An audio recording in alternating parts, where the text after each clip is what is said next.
Our guest via telephone is the new House Majority Leader, Delegate Patrick McGeehan. Pat, good morning. How are you, sir? Hey, good morning, Rob. Good to be with you. It's pretty snowy out here, so we have Cyber Day at Madonna High School, so I'll be just teaching my courses online, which I'd rather drive in, but I understand the roads are a little bit bad. You can't really teach online, in my opinion, but it'll relieve me of my dean duties. And as a dean of a high school, you're not really in charge of academics. It's really about behavior.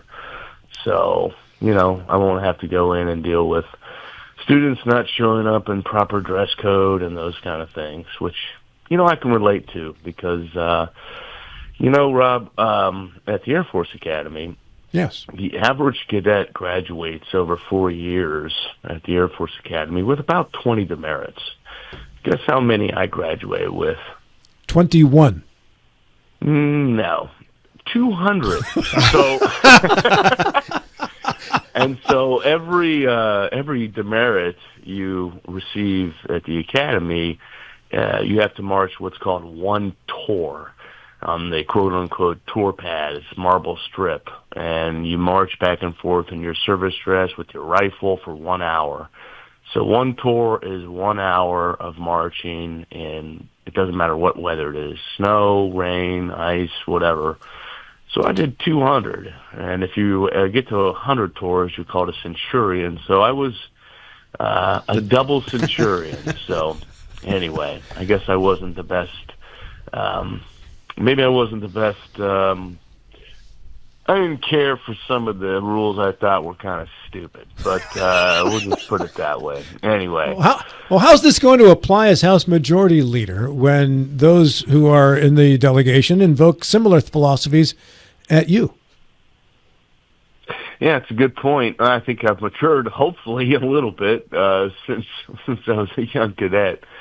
But, I think there's great unity right now in the Republican caucus.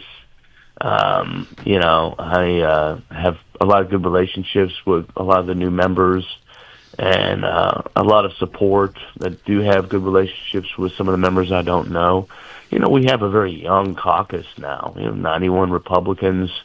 About a third are true freshmen, and then another third really are only in the second term. So very young caucus. And they're eager to get down to business and do some positive things for our state. And so, I'm, I guess, happy to be a part of it. Let's address it. In some sense, anyway. Some people say congrats, and sometimes I just say congrats or condolences. So, it could be. Anyway. Hey, let's address the DeSoto situation, as you are within a couple of weeks now of beginning a new legislative session, and the 91st District at this moment has its representation in limbo. What's the next step here? It has its representation in limbo. Oh, I see what you mean. I didn't hear that last word. I don't know. When it comes to DeSoto, well, of course, we passed a resolution that he cannot be seated as a delegate. There was some back and forth debate last Wednesday on our formal gavel in and sort of adopt certain organizational rules, elect the speaker formally. And then we also passed that resolution. And, the resolution really said, okay, because DeSoto could not be seated as a delegate because he cannot take the oath of office, which is required to qualify as a seated delegate. And so there's three elements to be seated as a delegate. And the first two really have to do with the election's legitimacy, where the votes counted correctly, et cetera. The third, though, qualification entailed within that third element of qualification is that the delegate-elect must take the oath of office, and it must be done within the House chamber at the State Capitol building. And he cannot do such, and therefore he cannot meet the qualification to be seated as a member of the House. Now, the argument from the other side, the Democratic side, which I had a few back and forth with. They're signing a provision of refusal to take the oath. This is just something I find a bit of semantics, or maybe even a bit maybe ridiculous is the wrong word to use. But in the first case, he's on home confinement, and he cannot come within so many feet of the delegates he issued death threats towards. And this was part of his bond agreement for home confinement, which he willingly signed. That, and with his home confinement on house arrest, I think entails refusal. So the main argument for the other side really was that there were also plenty of other delegates missing last Wednesday.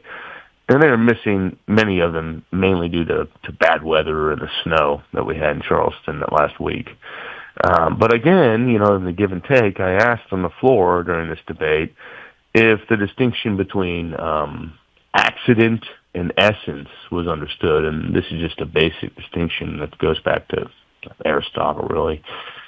I was accused of avoiding their questions about why others are not here, and does that mean that they're disqualified as well? But what I was getting at is those others were absent only by accident, quote unquote, as opposed to DeSoto, who is absent in essence. So while those others could be there in essence, DeSoto must essentially be absent. So therefore, the House seat for the 91st is vacated.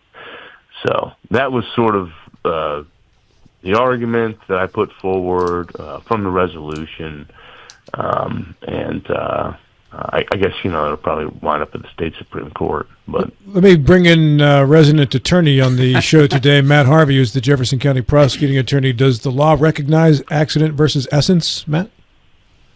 Whoa. So I have read the petitioner's filing in this, but I have not read the respondent's response to it. And I haven't read all the codes on this. To me, the question is that the justices will have to undertake is, and I think it's pretty significant, is will he be able to be seated during this term? The fact that he has a protective order against him, that's different and separate from the criminal action. That criminal case could get dismissed today, and that will remain in place. He will be unable to take the oath anytime before this next session.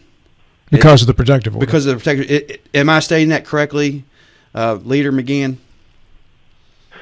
Yeah, I think that's the main argument. He won't be able to take the oath of office at all during this session, which means the 91st Delegate District just won't have a delegate representing them. And, I think we need to move on that quick. Now, whether it's a Democrat or a Republican, that's a different argument.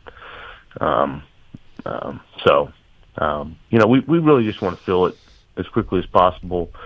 And I think this is the right move, and there's some sort of also, how should I put it? Some sort of like moral ethos there, where when we seat someone who just issued death threats to a number of members, it's sort of like sanctioning, what the person did, as formally recognizing them now as a member of the body. And, I think that in itself ought not to be done. So, is the petition, this is John, is the petition that was sent to the Supreme Court about whether or not the seat should be vacated, or is it whether or not it should be reoccupied by a Democrat? I've only briefly glanced at that petition. It was sent to me yesterday. Is that the one filed, obviously, from Mike Pushkin against Roger Hanshaw and the governor? Yes. I glanced at it, and it's all about what party should be able to fill the seat.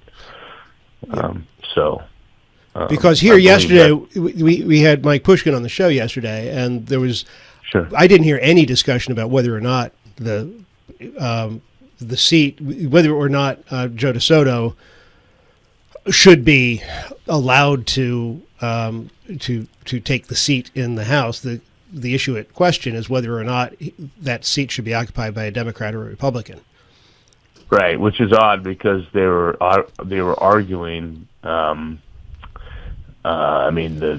Anyway, their majority whip was continually arguing that we needed to not vacate the seat and then move on to expulsion. Which would have which would require an oath to be taken first, correct? Yeah, you would have to take the oath first, seat the person, and then expel. Which now it's just interesting to me that they're not so concerned about the procedure of whether we should seat him and then expel him, which is what the majority whip was stating that his real concern was. And then now the petition really is just about, well, we just want a Democrat to fill the seat. They're saying that it's going to turn on what they define as the person immediately associated with that office when it was vacated. If he hadn't, the Republican argument is going to be there was never anybody there wasn't a delegate seated. Therefore, it looks back to prior to the election when it was Don Forrest as the person. So the expulsion strategy then would then bolster the argument that it would be a Democrat that would occupy the seat because a Democrat would have to be sworn in. I think so. Yeah. Interesting. Yeah, I think so. I think their arguments are. Pat, were you in the legislature when Derek Evans was voted out before he was seated? No, actually, I was, but Derek Evans resigned before he ever even got to the Capitol building. So. Gotcha. Hey, let's move on to your editorial that you've written to the newspapers in the state of West Virginia, calling for an end to the income tax for police officers. And did that include firefighters too, Pat, or was that strictly police officers? Yeah, I included firefighters and emergency responders. I just think that it's important to recognize and finally, we have so many politicians along the campaign trail that utter platitudes, with rhetoric like back the blue. And, I just have been thinking about this. I've actually introduced this bill for several years in a row now to exempt them from personal income tax on their pay. And I just think it's important, not only because it gives them a little extra money, but it sends a signal. It sends a signal that, hey, you know what? We're gonna stand by law enforcement officers. We want to attract the best and the brightest. I think that Governor Morrissey is going to have a great team at the top of the state police now to turn some of the bad apples around and get rid of them that have caused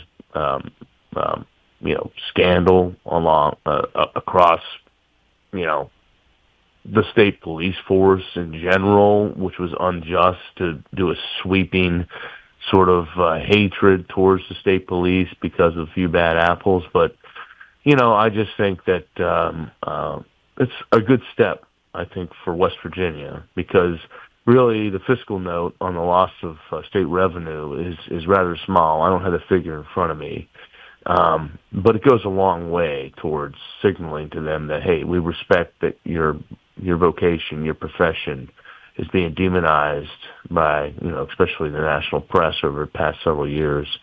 But you know what? We appreciate your service, and it's something that goes above and beyond, and I think it's well deserved. So this would be local police officers, county police officers, state troopers as well? Yes, that's correct. And then the firefighters covered under the same umbrella. Does it include, for instance, prosecuting attorneys like my fellow sitting right here, Matt Harvey? Would they be on the list as well? No, they would not be. Sorry, Matt. Sorry. That's okay. Well, hey, I would suggest not for electeds, but if you could make I'm open to compromise, though. if you could extend that to assistant prosecutors, because us elected prosecutors are having an awful difficult time finding. There's a shortage of lawyers in the state and across the country, and well, why don't we talk? That's actually I never even thought of that.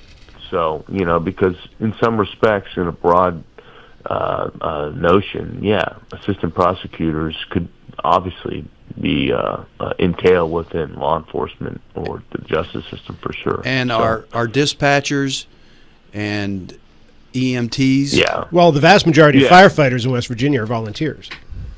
that's right. And I'd like to do something for them too.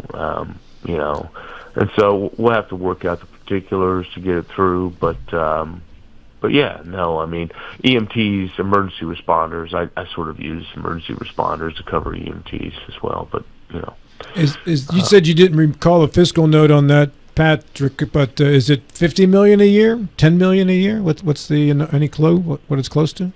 it depends on how wide we make it. If we just narrow it down to law enforcement and professional firefighters, I think you'll see that it's going to be under like $30 million, something like that.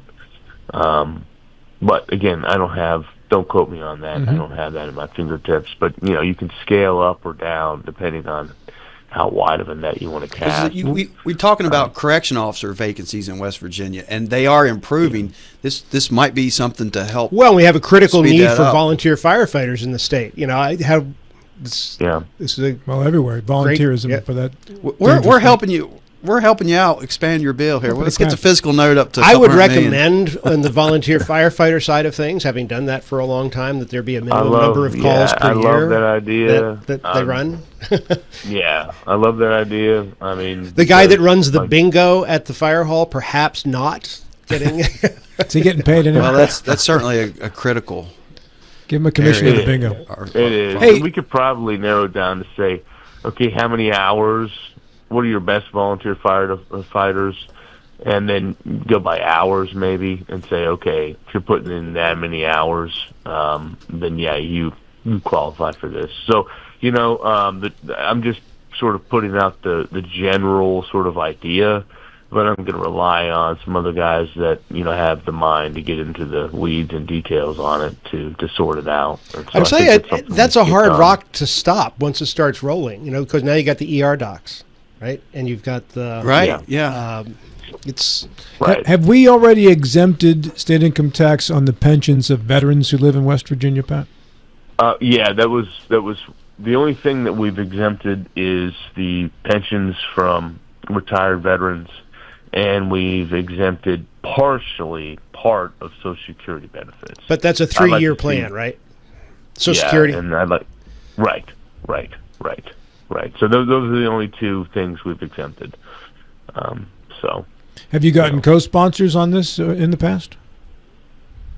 I have, yeah, and I just never pushed it very hard, and I just figured, well, since I was tapped for this new role, this is going to be in one of my top pieces of legislation I would really like to get across the goal line. So I've got good relationships with the folks on the other side of the building in the state Senate, so I think we'll have a much better relationship between the Senate and the House leadership this coming session, which is important, and I've reached out to Governor Morsi. He's been gracious enough to take my phone calls, and he's called me, and we've had good conversations, just pitching around certain ideas. He'll disagree with some of mine, but I'll disagree with some of his, but we agree on a lot of things, and I think hopefully this is one that he'll see the benefit in too.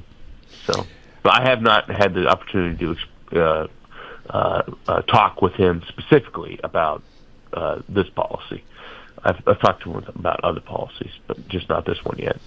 Pat, yesterday we had the president and vice president of the Berkeley County Commission in, and they're putting a full court press on having permission to instill a 1% sales tax, giving county commissions the ability to do that. That requires work on the legislature in the form of a referendum. Any chance of that coming out of this legislature? I mean, I have to look into it. I correct me if I'm wrong, but I guess home rule only applies to municipalities. Is that correct? That's correct. Okay, and this would basically extend that to the county level. Yes. Is that correct? Yes. What they're But they proposing would- is a referendum. A referendum. That Oh, allowing a referendum. referendum The counties- to allow the counties to the- do that. the Allow voters vote- would decide whether the they. voters would decide. Yeah, I mean, I think that's something that we can look into. You know, I mean, I've got a good friend in the legislature. We go back years now. When he came in, his name was Chris Phillips, and great guy. Just a loyal friend. Just never told a lie in his life. I mean, he's just a great guy. He represents Barber County, and he wanted to implement in Barber County a 1% sales tax, because they have a festival every year that attracts a lot of people from out of state.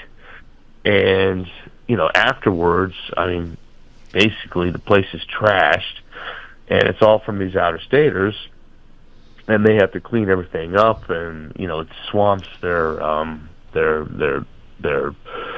you know, emergency responders have to be on hand for this festival. I can't remember the name of the fair or whatever, but he wanted something like this, you know, and you get some Republicans that stand up on the House floor and they'll just demonize it. One guy demonized it as the fun tax, you know, but it was only restricted to his area. And, you know, I was pretty torqued off about that, because that was really going to help out his county and help make up for, you know, the massive amount of resources the county had to devote towards this fair that they have every year, which is a great thing for them. But there's, you know, so much trash and so much garbage left behind, and other things that happen, and fights, and you have to have police resources at the local level devoted towards it. And so, you know, I mean, I'm not opposed to that sort of idea, you know, at the local level. But, you know, I'd have to look into the specifics. I'm just, you know, off the cuff giving you general thoughts about, you know, where I sit on that. Pat, thanks so much for your time this morning. We are just about out of it. I wish you the best in your new role as the House Majority Leader, sir. Well, thanks a lot. Good to talk to you, all of you. And tell that Mike Hornby, all right? He's always texting me. He's like, hey, man, you need to stay in your lane. I'm the caucus chair. Why are you announcing these things to the caucus? And I go, I'm sorry, Mike. I am sorry. I will bow down to your kingship in your lane. Are you really sorry? I have to You say don't those sound sorry. same words every day myself. No, I'm not. But, you know, I'm going to be honest. I told him last night, I said, man, Mike, when you blow me up on these 10-minute rants, man, I feel like I'm talking to my ex-wife. On that note, we got to go, man. Thanks, Pat. And he joked around, and we love each other. But tell him I said hi, all right? Will do. Great. He's going to be a great caucus chair. So, all right. All right, God bless. We're back with more after this.